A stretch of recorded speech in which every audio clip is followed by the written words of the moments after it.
How's it going, everybody? All right, let me just close this screen out here. That piece of music that was just playing is called Endless Metal, as you might imagine, because it never stops. It's over and over and over. Endless Metal.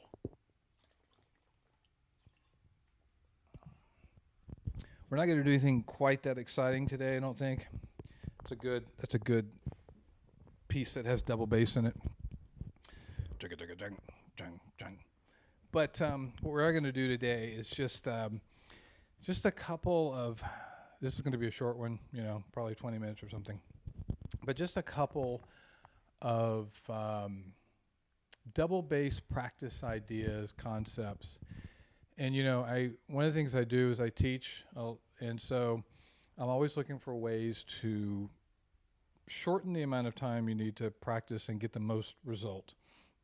There's nothing we can do to eliminate the reps that we need to put in. It takes, as you guys know, if you're a drummer or any musician, or really you want to get good at anything, it takes like a lot of repetitions and time and practice and dedication and discipline and all those things. And also, there are some shortcuts.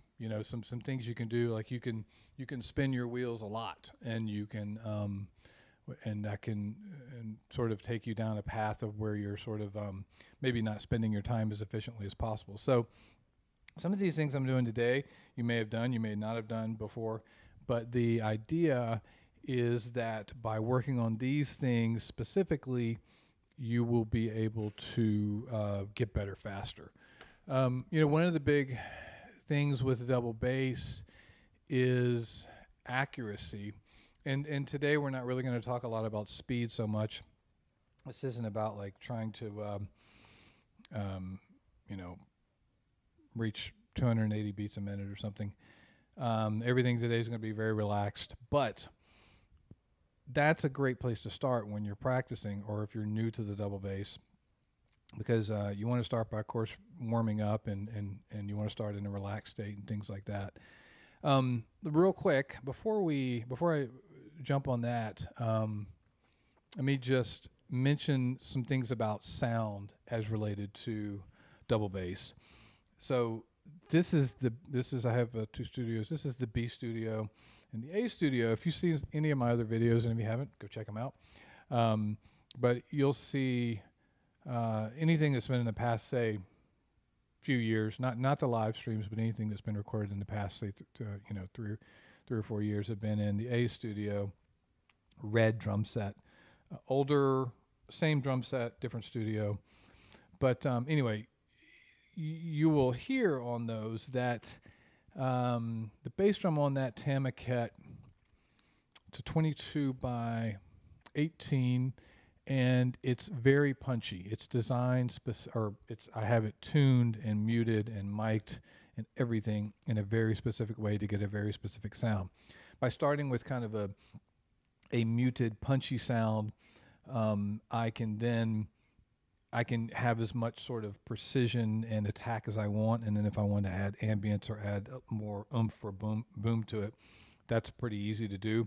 It's harder to take a boomy drum and scale it down and make it tighter sounding. It's possible, but it's not ideal. Like if gating or transient, there are transient plugins that will do that. But in general, when recording, I like to start with the tighter sound and then go from there for that kind of thing.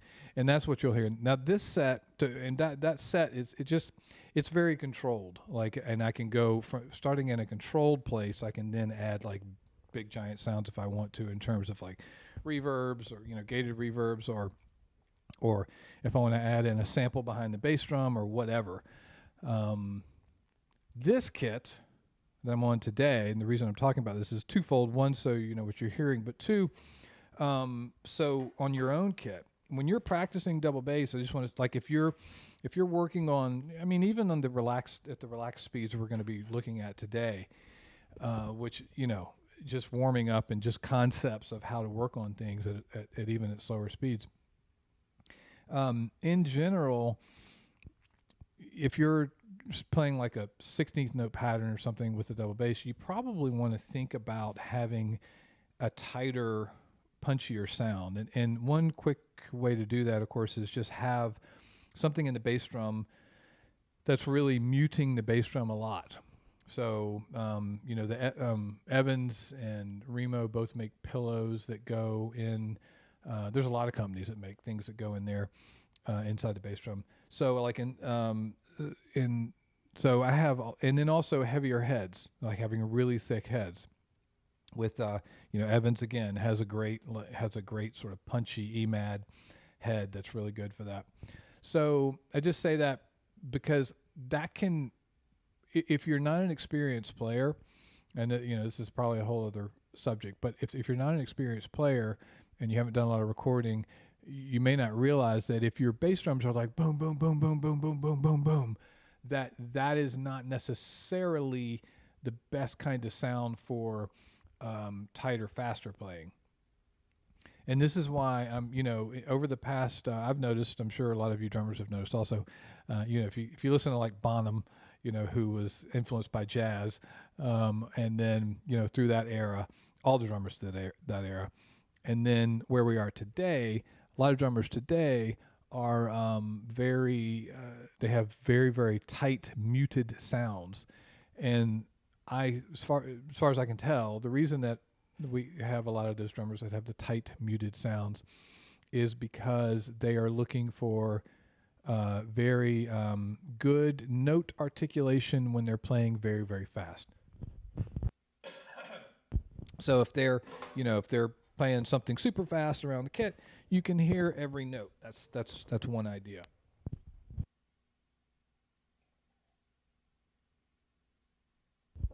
In general, I like to. Did I just move the foot cam? Oh, hold on. No, it's okay.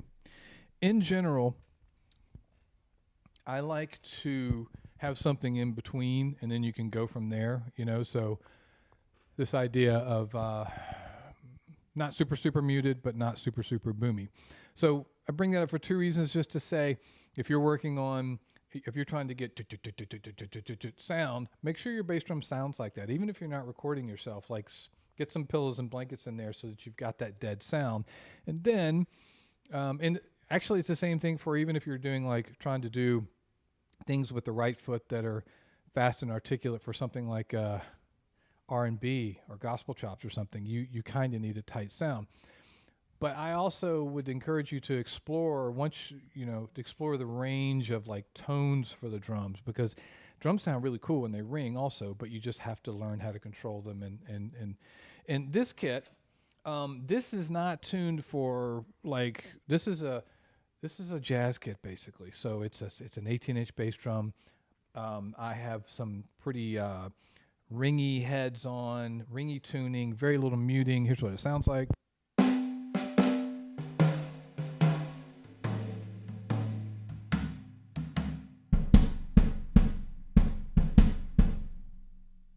I put a pretty tight reverb on this so that it that helps a little bit. It's just a small room basically, and that helps tighten things up a bit. But this kit, this is a whole different purpose than the one downstairs. It's not really. However, I do have a double pedal on here, and there's nothing to say. It has something in the bass drum, by the way. It just has like a kind of a pinstripey kind of head, and it has it is a pinstripe, and it has it's a blanket or something, towel or something in there. So very, very loose, open kind of sounds here with this kit, which is kind of what I need in this particular studio. And back to my original point about the sound of your double bass, it totally affects the way I play. I can play, like having these ringy drums and even this little hi-hat and just, this one cymbal. I have one cymbal, which is a kind of a ride crash. It's really a thin crash. I play entirely different on the set. It's a whole different vibe. So I've started. I haven't had this very long. It's just an inexpensive little jazz kit, but But I've started replacing the heads and tuning it. I'm not even done with the sound of it yet. I'm still just playing around with that. So anyway, I say that because this sound,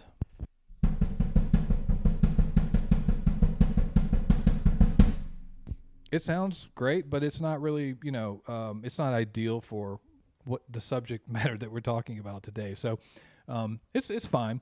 Now, what we're going to play too, I'm going to pull up DM1 here in a second. I'm going to tell you about a couple of tools I use to practice with.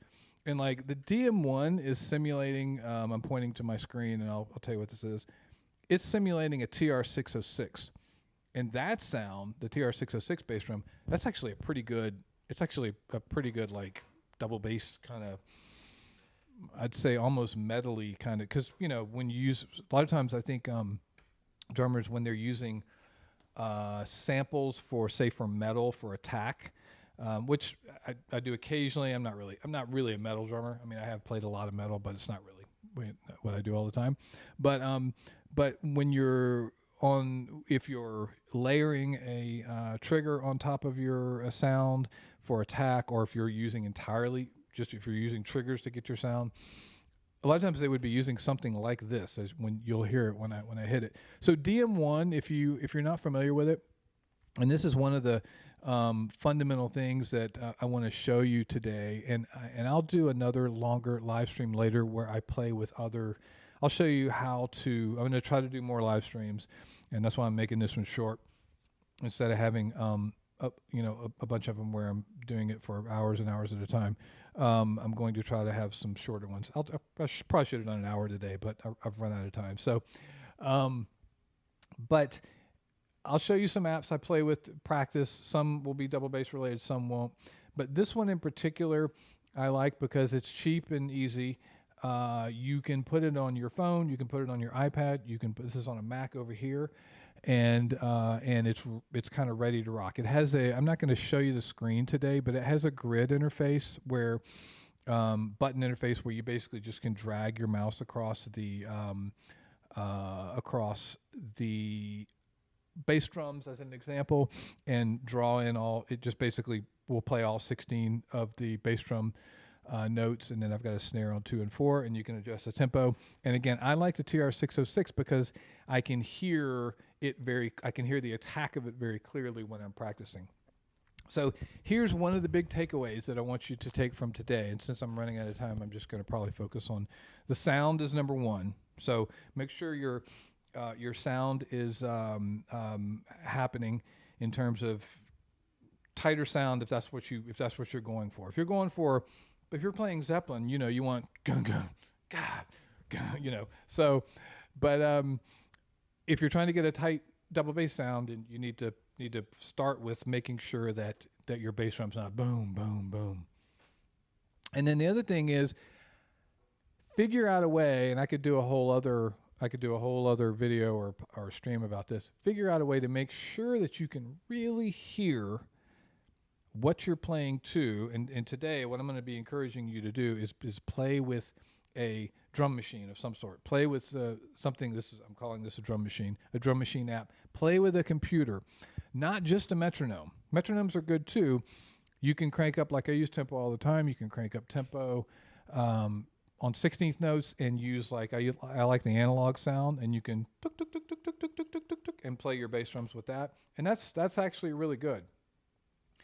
But when it comes to anything beyond that, if you're trying to work on a beat, or maybe work on triplets, again, that's another subject, another video, or you're trying to work on like something funkier where you're playing like and you want to make sure that your note placement is actually correct, that the 8s and the 16s are correct. You cannot beat playing with a machine. And this is something that I don't see talked about enough, I think, amongst drummers. If you want to play precisely, and maybe you don't, maybe you just want to just be like, hey man, I just want to be groovy. So that's fine. Do whatever you want. But if you want to play precisely, then you got to play with computers, and it's so cheap and easy these days, right? Because this app, I think it's $5. So let me show you how I like. This will give you an idea of what I'm talking about, and this is one of the ways I like to just practice and warm up a little bit. I'm on 89, or 90, whatever, 89 beats a minute, and it's just 16th notes on there.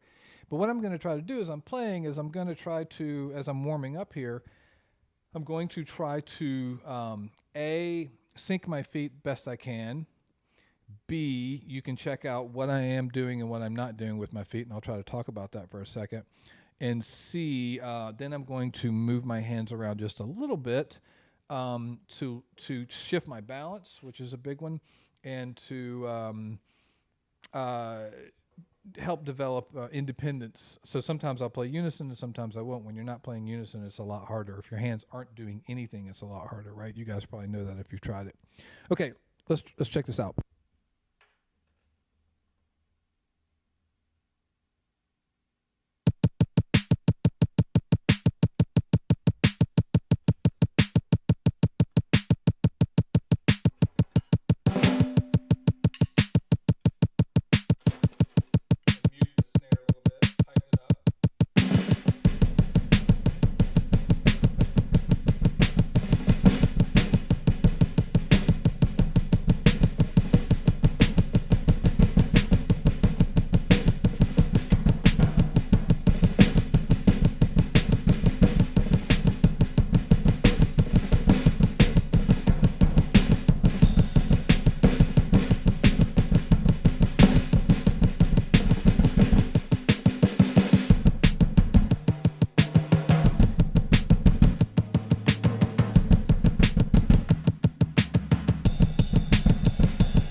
Okay, I want to do some more of that, but I also want to talk about the feet for a second. So, all the different bass drum techniques that are out there, that's again another whole other topic.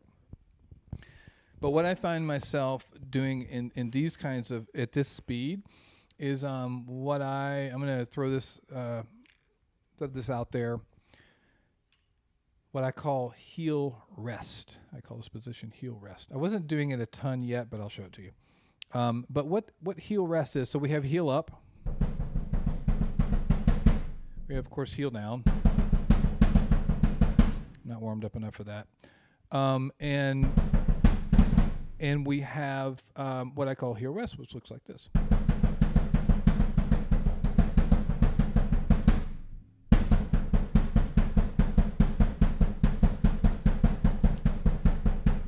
I should probably be about that speed right now, based on the level of tension in my legs.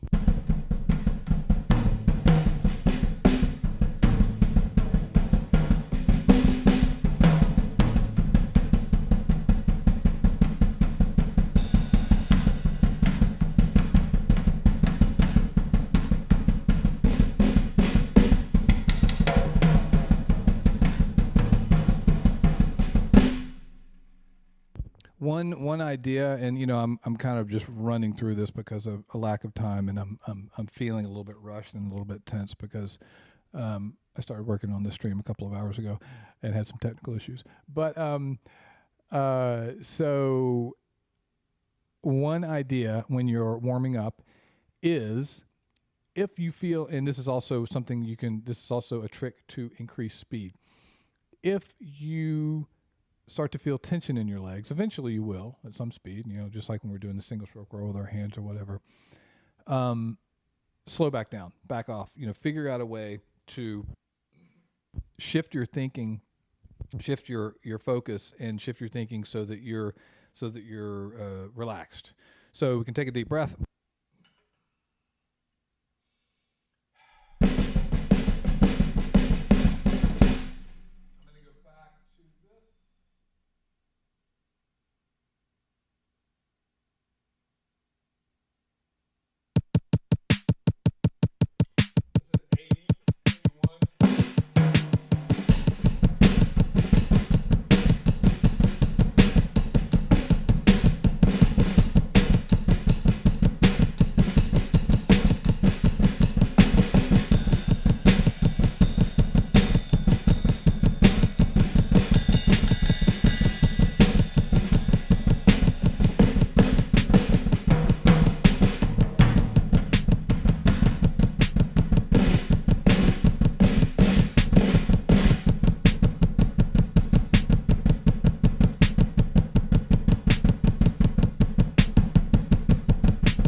Now, typically around this time, as I start to get warmed up, I would start to work this speed in 90 and up to 100 with.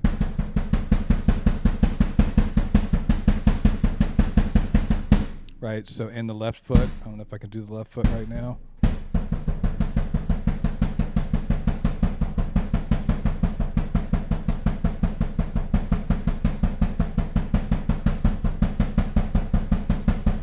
I'm slowing it down.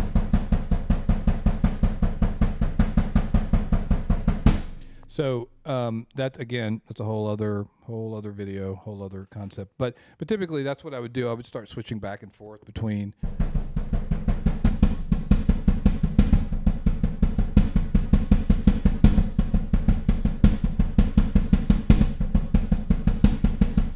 And those transitions there, once I'm warmed up, I can transition, even though it's just an exercise. It's not really. I don't know how useful it is for music, but but I can transition fairly well between.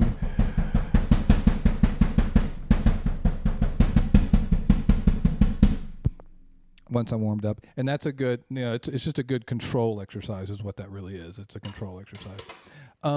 So the main, since I'm kind of running out of time here, the main thing I want you to take away from today, and I want you to try, is get DM1. I don't have any stake in the company, or something like it. Maybe you have a drum machine, something where you can easily program 8th notes, 16th notes. And again, make sure you can hear very clearly the attack of your bass drum and the attack of the sound that you're playing with. And this is a big key factor. And so whatever you need to do to make that happen, in this case, I've got everything kind of running through a little mixer here. So that might be the answer. You can, quick and dirty, you can come out of your iPhone. You can probably take earbuds, probably non-Bluetooth, but maybe Bluetooth. Yeah, I guess the delay wouldn't matter at that point, but you can probably take earbuds and arrange them in such a way that you can still clearly hear your bass drums and still clearly hear, but what we're actually going for is the attack being the same.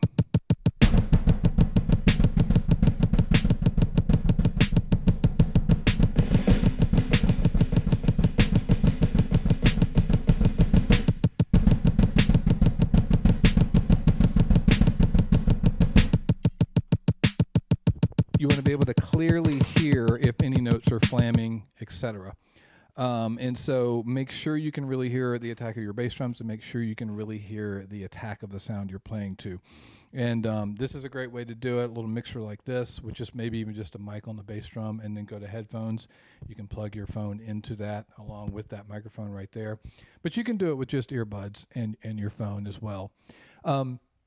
Okay, that's all I have time for today. So big takeaway today, other than tightening up your sound, is play along with a machine. Play along with a machine.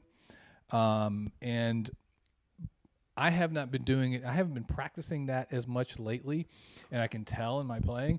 But when I'm doing it on a that specifically, let's say like double bass along with something like this, but 10 minutes a day of something like that can really go a long way. Just 10, 15 minutes a day, just sitting down and doing that. Like you will really start to see a difference within 4 to 6 weeks, I would say. And remember, it could be super, or if let's say you're trying to push 120, you're trying to push between 120, 130, something like that. It can be those speeds as well. You don't want to burn your legs out at too fast. Maybe if you're going to try to practice for say half an hour or something, you want to kind of warm up and get into it and sort of gradually work your way up to it. I have some other tricks for that, which I'll do in another video another time. But thank you guys for joining me today. Like I said, I'm going to try to be doing more live streams, and more videos about drum stuff. Please